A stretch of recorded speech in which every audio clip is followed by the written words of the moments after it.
Hi guys, welcome to back my channel Jagriti Indian news world. मैं जागृति हरवन आपका स्वागत करती हूँ एक नए वीडियो में। जैसे कि हम जानते हैं 2023 जुलाई महीना शुरू हो गया है और 4 जुलाई से श्रावण मास मंगलवार से शुरू होने वाला है। तो इसी संबंध में हम आपको जानकारी देंगे। जय भोले। 4 जुलाई से शुरू होकर श्रावण महीना 31 अगस्त को समाप्त होगा। हिंदुस्तानी सनातन धर्म में सावन महीने को बहुत ही खास माना जाता है। इस महीने के शुरू होते ही कई व्रत और त्यौहार भी शुरू हो जाते हैं, जिसमें से 1 अगस्त को पूर्णिमा व्रत, 14 अगस्त को मासिक शिवरात्रि, 19 अगस्त को हरियाली तीज, 21 अगस्त को नाग पंचमी, 30 अगस्त को रक्षाबंधन और 31 अगस्त को श्रावण पूर्णिमा का व्रत रखा जाएगा। वैदिक पंचांग की गणना सौर मास व चंद्र मास के आधार पर होती है। एक चंद्र मास 354 दिनों का होता है, कहीं एक सौर मास 365 दिनों का होता है। इस वर्ष अधिक मास मलमास के कारण श्रावण माह 30 दिन का न होकर 59 दिनों का रहने वाला है। हिंदू सनातन धर्म में शिव श्रद्धालु भक्त व्रत मंत्रोच्चार आदि करते हैं। जो श्रद्धालु भक्त व्रत रखते हैं वे लहसुन, प्याज, शराब, मांसाहार का सेवन नहीं करते। साथ ही श्रावण मास में दुग्ध सिर्फ शिवलिंग में अर्पित किया जाता है। शिव भक्त पूरे श्रावण मास दूध दही का सेवन नहीं करते हैं। साथ ही भगवान शिव जी की पूजा में हल्दी, केतकी के फूल, तुलसी के पत्ते का प्रयोग नहीं किया जाता है। वैसे तो हर श्रावण मास लगभग सोमवार से ही शुरू होता है, किंतु इस वर्ष 4 जुलाई दिन मंगलवार से श्रावण की शुरुआत हो रही है। 10 जुलाई सोमवार मंगल गौरी व्रत है और इसी दिन सोमवार भी पड़ेगा, जो श्रावण का पहला सोमवार कहलाएगा। और 28 अगस्त का जो सोमवार रहेगा वह श्रावण का अंतिम सोमवार रहेगा। शिव को श्रावण का देवता कहा जाता है। इस पूरे माह में धार्मिक उत्सव होते हैं।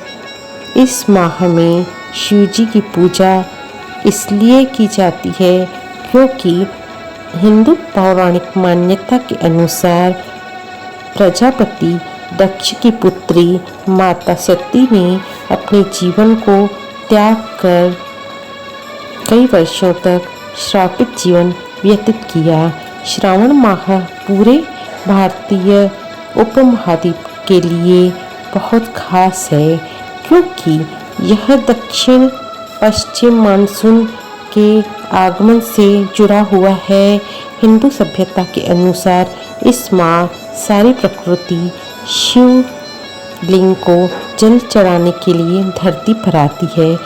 यह दक्षिण पश्चिम मानसून के आगमन से जुड़ा है। श्रावण के आगमन पर शिव भक्त शिव आराधना में लीन रहते हैं। साथ ही शिव को अति प्रिय बेल, धतूरा, कनेर का पुष्प, दूध, चंदन, भस्म, दही व पंचोपचार से अभिषेक करते हैं। यह माह भगवान शिव व माता गौरी को अति प्रिय है। इस माह में आने वाले सोमवार का भी विशेष महत्व माना जाता है। सावन मास भगवान गौरी शंकर को समर्पित होता है। श्रावण मास भगवान शिव को सर्वाधिक प्रिय है। इसके पीछे एक रोचक कथा आती है कि कि सती ने दक्ष प्रजापति के यज्ञ में अपना शरीर होम करने के बाद जब उन्होंने हिमालय की पुत्री पार्वती के रूप में जन्म लिया तो उन्होंने श्रावण मास में ही देवों के देव महादेव शिव की विधिवत पूजा उपासना की थी। इसके कारण उन्होंने भगवान शिव को पुनः पति रूप में पाया था। शिव जी को पति रूप में पाने के लिए माता पार्वती ने सावन मास में ही कठिन तपस्या की थी, जिससे उन्हें शिव जी की प्राप्ति हुई थी। शिव जी के साथ उनका विवाह इसी श्रावण मास में हुआ था। इसलिए भगवान गौरी शंकर जी को श्रावण मास अति प्रिय है। सावन का महीना हिंदू धार्मिक कैलेंडर का 5वां महीना होता है। सावन का महीना हिंदू आस्था से जुड़ा एक पवित्र माह है। भारत में वर्षा ऋतु का यह दूसरा महीना माना जाता है। सावन के महीने में हिंदुस्तान में हर शिवालय में श्रद्धालु भक्तों का तांता दिन भर लगा रहता है। पूरे श्रावण मास में शिव उपासना की कृपा प्राप्ति का द्वार माना जाता है। जो देवों के देव महादेव है वही महादेव है, अर्थात भगवान शिव है। हालांकि वर्ष में प्रत्येक माह शिव उपासना किसी न किसी रूप में हिंदुस्तान के सभी मंदिरों में चलती ही रहती है, लेकिन श्रावण का महीना शिव उपासना का ही महीना कहलाता है। श्रावण के महीने में भगवान शंकर की पूजा की जाती है। इस दौरान पूजा की शुरुआत महादेव के अभिषेक के साथ की जाती है। अभिषेक में महादेव को जल, दूध, दही, घी, शक्कर, शहद, गंगाजल, गन्ना रस, पंचामृत से स्नान कराया जाता है। अभिषेक के बाद बेलपत्र, समीपत्र, धुरवा, कुशा, कमल, नीलकमल, आक, मदार, जावा फूल, कनेर, राई के फूल आदि से शिव जी को प्रसन्न किया जाता है। इसके साथ ही भोग स्वरूप धतूरा, भांग, श्रीफल, बेलफल महादेव को चढ़ाया जाता है। यूं तो भोलेनाथ ज़्यादा कर्मकांड में नहीं फंसते। एक शुद्ध जल लोटा जल का जो श्रद्धालु भक्त द्वारा भाव से चढ़ाया गया हो, खुश हो जाते हैं और प्रसन्न होकर भक्त को मनोवांछित फल प्रदान करते हैं। महादेव का अभिषेक करने के पीछे एक पौराणिक कथा का उल्लेख मिलता है। समुद्र मंथन के समय हलाहल विष निकलने के बाद जब महादेव इस विष का पान करते हैं तो मूर्छित हो जाते हैं।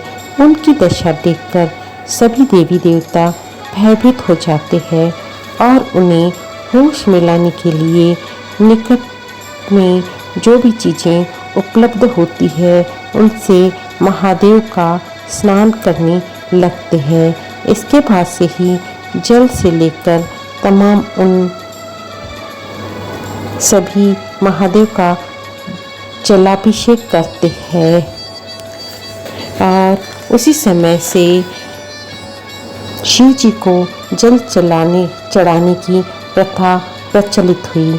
बेल पर और समी पर भगवान शिव को क्यों चढ़ाया जाता है, इसके पीछे भी एक बड़ी ही रोचक कथा है। भगवान शिव को भक्त प्रसन्न करने के लिए बेलफल और समी पत्र चढ़ाते हैं। इस संबंध में एक पौराणिक कथा के अनुसार जब 79,000 ऋषियों ने महादेव को प्रसन्न करने की विधि परमपिता ब्रह्मा से पूछी तो ब्रह्मदेव ने बताया कि महादेव जी 100 कमल चढ़ाने से जितना प्रसन्न होते हैं उतना ही एक नीलकमल चढ़ाने पर होते हैं। ऐसे ही 1000 नीलकमल के बराबर एक बेलपत्र और 1000 बेलपत्र चढ़ाने के फल के बराबर एक समीपत्र का महत्व होता है। अर्थात कहने का तात्पर्य ये है कि समीपत्र से महादेव जल्दी खुश हो जाते हैं। शिव का रुद्राक्ष से भी अटूट संबंध है। मान्यता है कि भगवान शिव राम, कृष्ण और विष्णु के आराध्य हैं। इसलिए जो भक्त नियमित रुद्राक्ष माला की जाप या पूजा जाप करता है उसे करोड़ों पुण्य की प्राप्ति होती है और इसके जीवन में जाने अनजाने में किए गए सभी पाप नष्ट हो जाते हैं। रुद्राक्ष 1 मुखी से लेकर 14 मुखी तक होता है। शिवलिंग को रुद्राक्ष अर्पित करते समय यजुर्वेद के रुद्राध्यायी के मंत्रों का पाठ किया जाता है। इससे शीघ्र से शीघ्र मनोकामनाएं पूरी होती है। साथ ही इससे कुंडली में ग्रह दोष का भी प्रभाव कम होता है। 1 मुखी रुद्राक्ष शिव को अति प्रिय है। माना जाता है कि इसमें साक्षात शिव का रूप होता है। यही कारण है कि भोलेनाथ के कई भक्त रुद्राक्ष माला धारण करते हैं। आपने भी कई लोगों को रुद्राक्ष पहनते हुए देखा होगा। इसे धारण करने से व्यक्ति को सकारात्मक ऊर्जा मिलती है। रुद्राक्ष एक प्रकार का बीज होता है। रुद्राक्ष को भगवान शिव का वरदान माना जाता है, जो संसार के भौतिक दुखों को दूर करने के लिए प्रभु शंकर जी को प्रकट किया जाता है। किंतु सोते समय शिव भक्त रुद्राक्ष नहीं पहनते हैं। मान्यता है कि सोते समय रुद्राक्ष पहनने से वह अपवित्र और अशुद्ध हो जाता है।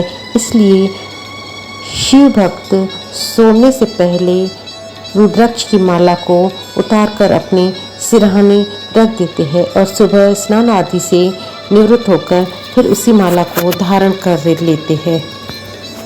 हिंदुस्तान में शिव के 12 ज्योतिर्लिंग है। उसमें से एक काशी विश्वनाथ के मंदिर में, जो कि वाराणसी में स्थित है, श्रावण के महीने में बहुत ही भक्तों का तांता लगा रहता है। यह एक पवित्र मंदिर है। जिस प्रकार पवित्र गंगा नदी में स्नान का महत्व दिया जाता है, उसी प्रकार मान्यता है कि जीवन में एक बार इस मंदिर के दर्शन कर लेने से मोक्ष की प्राप्ति होती है। इसलिए शिव भक्त विशेषकर काशी विश्वनाथ मंदिर के दर्शन अपने जीवन काल में जरूर करते हैं। दूसरा पशुपति मंदिर है, जो भारत के मध्य प्रदेश राज्य के मंदसौर जिले में स्थित है। यह मंदिर पूरे विश्व में अपनी अद्वितीय मूर्ति के लिए प्रसिद्ध है। यहाँ विराजमान प्रतिमा में अलग अलग मुद्रा के 8 मुख है।